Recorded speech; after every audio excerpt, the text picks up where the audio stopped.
Looking forward to November, the election.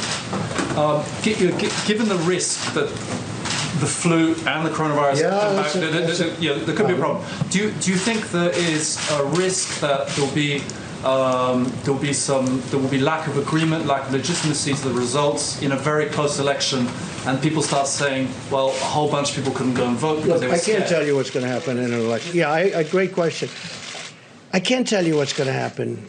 We have a sleepy guy in a basement of a house that the press is giving a free pass to, who doesn't want to do debates because of COVID, and lots of things are happening, right?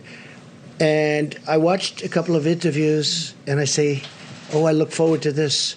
But they're keeping him sheltered because of the coronavirus. And he's not moving around. He's not moving too much. And then I watch what the press does to the Republican Party, and to me in particular.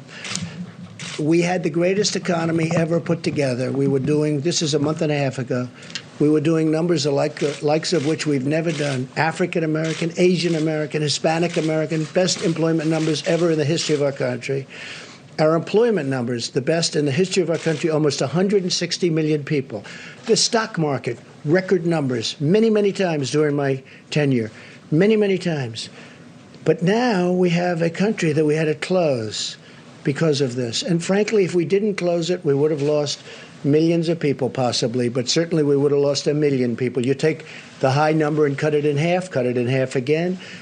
But whether it would have been 600, 700, 800, you take a look at the travesty that there is. You take a look at this horrible, horrible scene of hospitals with bodies in black body bags, right? Multiply that times 10, 15, or even 20, because that would have happened. So we did the right thing. So far, we did the right thing. So far, we've called it right. We've mobilized like it was a military operation, and it was largely a military operation between ventilators and testing and so many other things, and we've had a lot of good partners.